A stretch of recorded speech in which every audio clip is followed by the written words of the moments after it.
할렐루야. 한 주간 잘 지내셨죠? 오늘은 로마서 4장 1절부터 4장 12절입니다. 제목은 믿음으로 의롭게 되는 구원이라 그랬는데 여기 구원에 대해서 이게 나왔습니다. 해석에는 3대 원리가 있다 그랬죠. 문맥고려에서 적합한해석, 두 번째 하나님 중심적인 해석, 세 번째 본문에 근거한 해석. 일주일에 우리는 성경을 계속 보고 있는데요. 첫째 날 자세히 읽고 문단 나누기, 두 번째 날 하나님 찾기 성품 행하심, 하나님의 은혜에 만져주심을 했고요. 세 번째 날은 강조점 찾기, 접속사 반복대조 강조 중심 사상 파악. 네 번째 날은 은혜와 교훈 메시지 교훈 의미를 정리. 다섯째 날은 책망, 회개해야 될 일, 피해야 할 일이고요. 여섯째 날은 바르게 함과 의로교육함, 발견한 교훈대로 살기 위해 필요한 것과 계획 정리라고 했습니다. 자세히 읽고 문단 나누기는 일주일 내내 고심하면서 했고요. 하나님 찾기는 보니까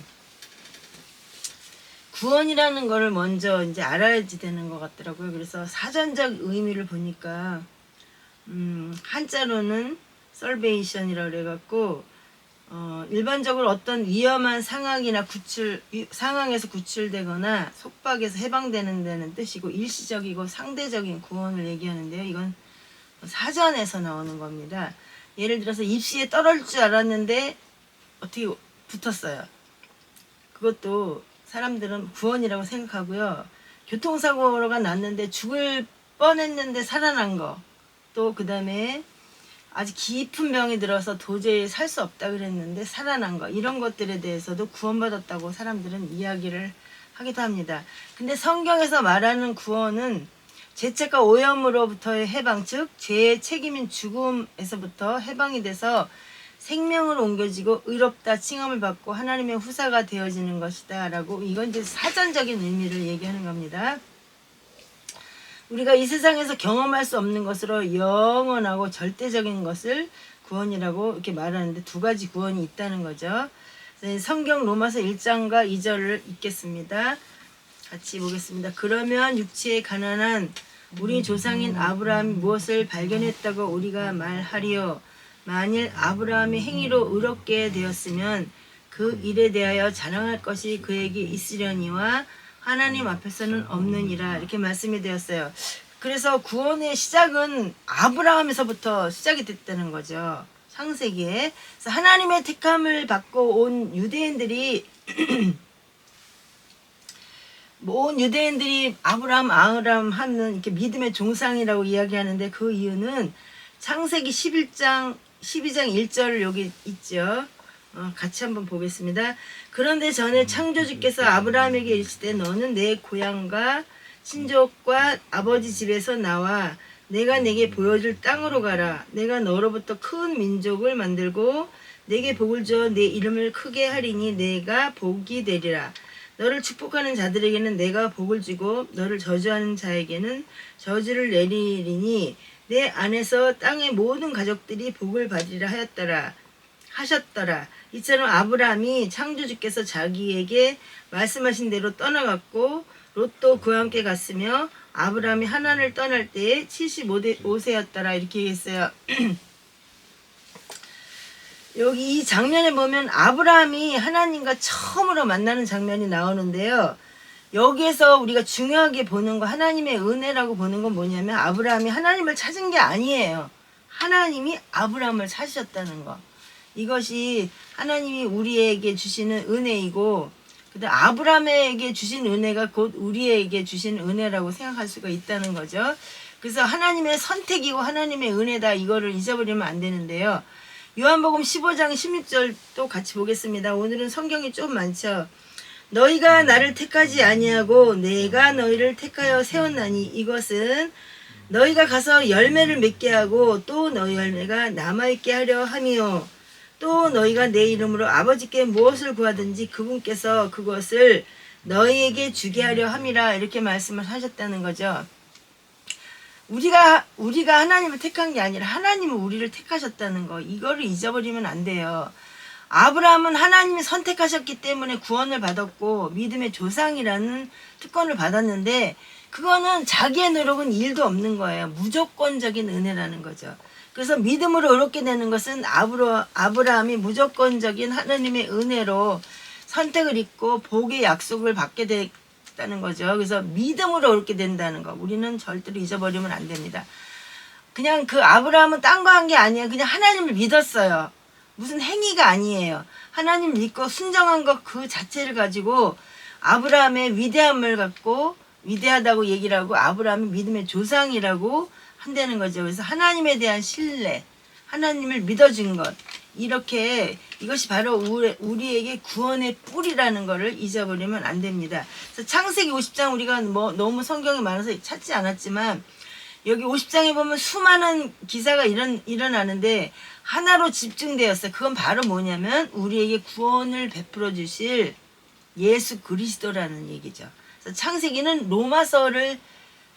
로마서가 있게 하기 위한 존재하기 위한 그런 말씀이다라고 생각하시면 돼요. 그래서 근거가 뭐냐면 창세기라는 거예요. 로마서의 근거는. 강조점 찾기는 접속사, 반복대조, 강조, 중심사상을 파악하는데요. 3절을 같이 보겠습니다. 성경이 무엇을 말하느냐? 아브라함이 하나님을 믿음에 그것이 그에게 의로 여겨진 바 되었느니라 이렇게 말씀을 하셨어요. 믿었기 때문에 의롭게 된 게 아니고 하나님을 믿은 것을 의롭다고 하셨다는 거죠. 먼저 믿은 게 아니에요. 응? 하나님을 말씀을 하셨을 때 그때 믿은 거, 따른 거, 순종한 거 이것을 의롭다고 하셨다는 거죠. 그래서 시편 23절에 여기 했죠. 창조주는 나의 목자시니 내게 부족함이 없으리로다. 그분께서 나를 푸른 초장에 누이시고 실만한 물가로 인도하시고 내 혼을 회복시키며 자신의 이름을 위하여 의의 행로들로 나를 인도하시도다.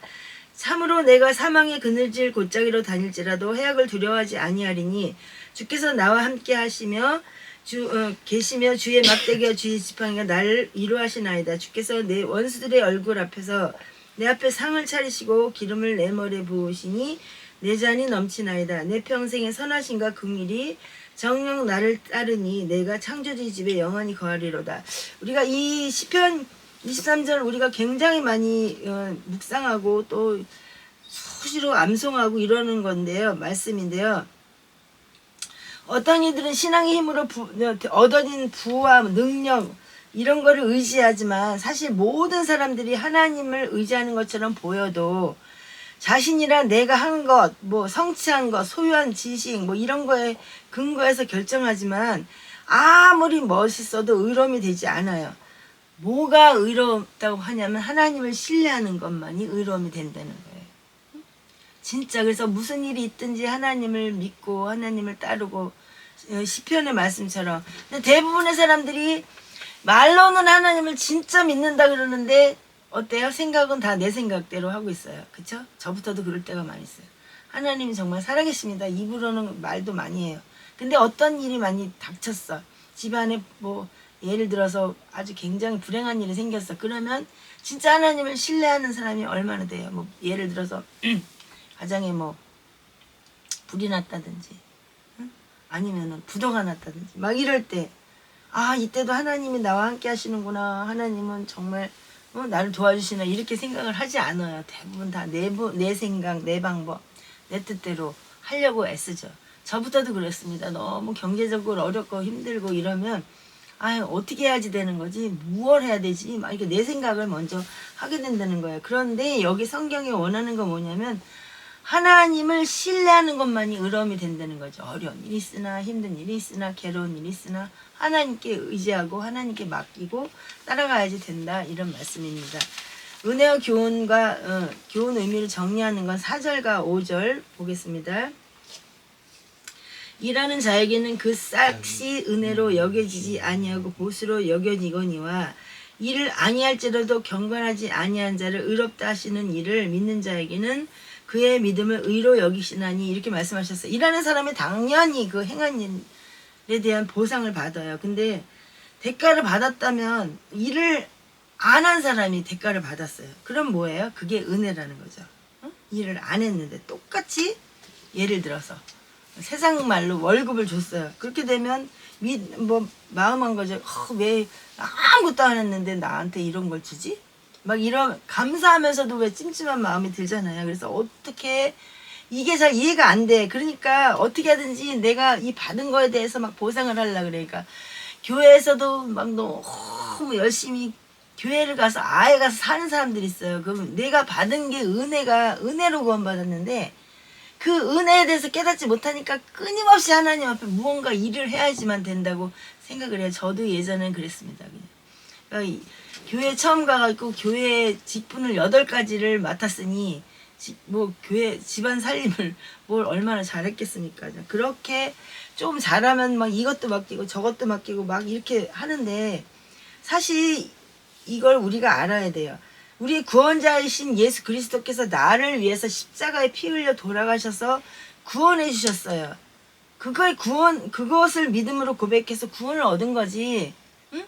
그러니까 값없이 받은 은혜라서 값싼 은혜가 아니라 예수님의 보혈의 그 죽음으로 말미암아 그 피를 흘려주심으로 말미암아 우리가 구원을 받았잖아요. 그러면 나는 얼마짜리예요?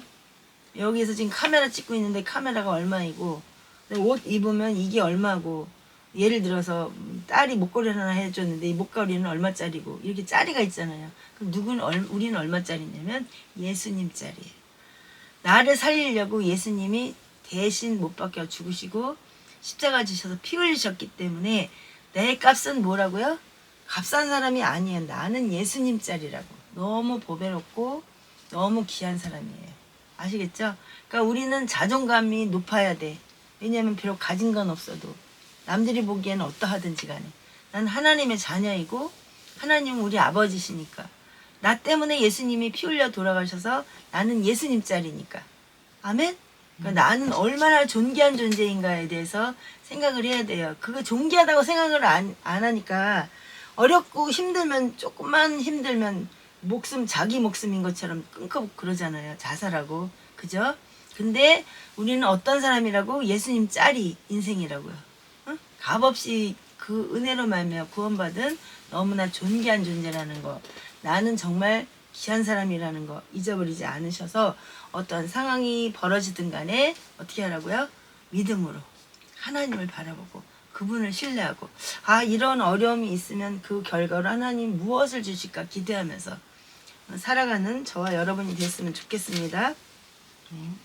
6절과 8절도 읽겠습니다.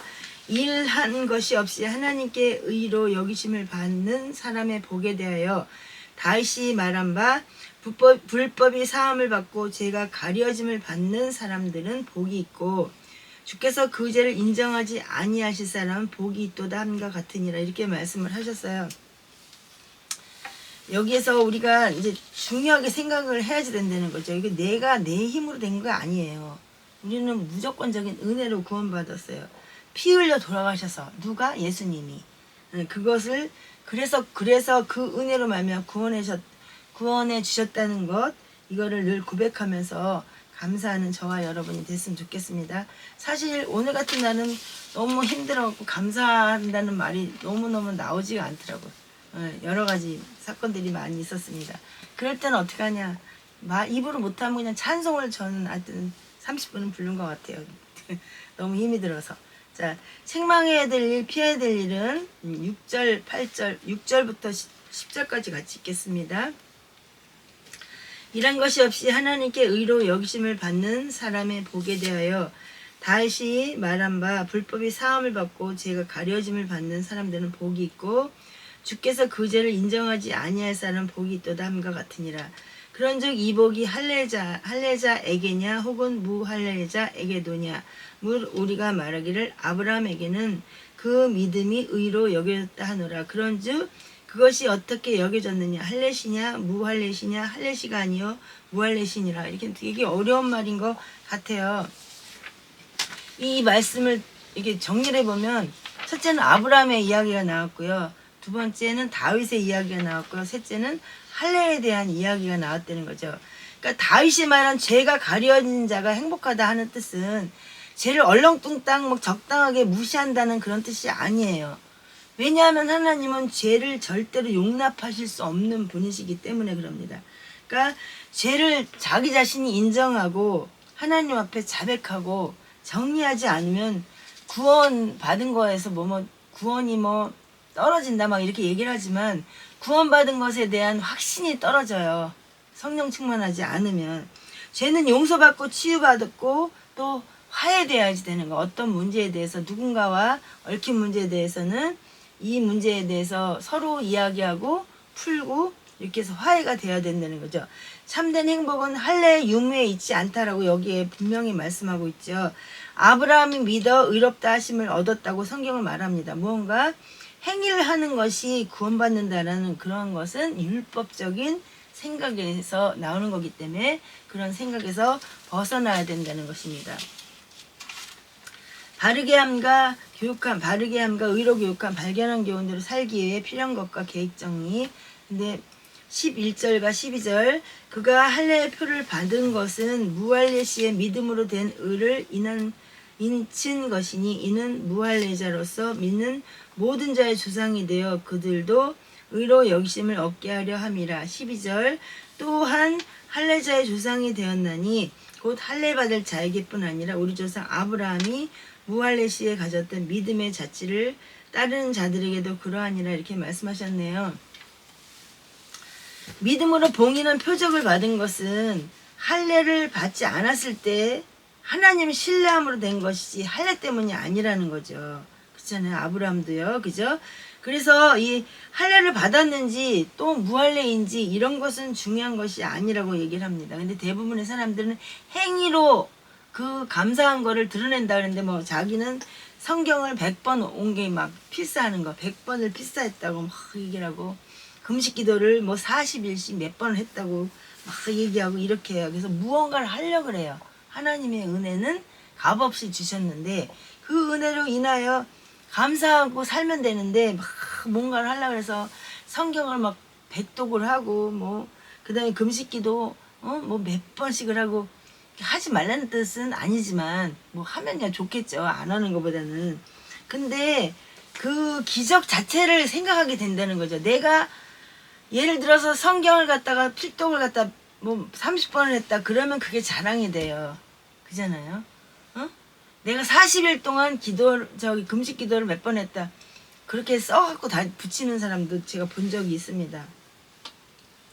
기적의 위기는 뭐냐면 베풀어 주신 분을 생각하지 않고 기적 자체 그걸 생각하기 때문에 그게 바로 신앙의 위기가 된다는 거죠.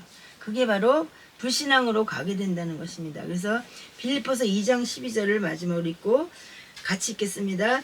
그러므로 나의 사랑하는 자들아 너희가 항상 순종한 것 같이 내가 있을 때뿐 아니라 지금 내가 없을 때에도 더욱더 순종하여 두려움과 떨림으로 너희 자신의 구원을 일하여 드러내라. 한번 말씀을 드렸습니다. 그죠?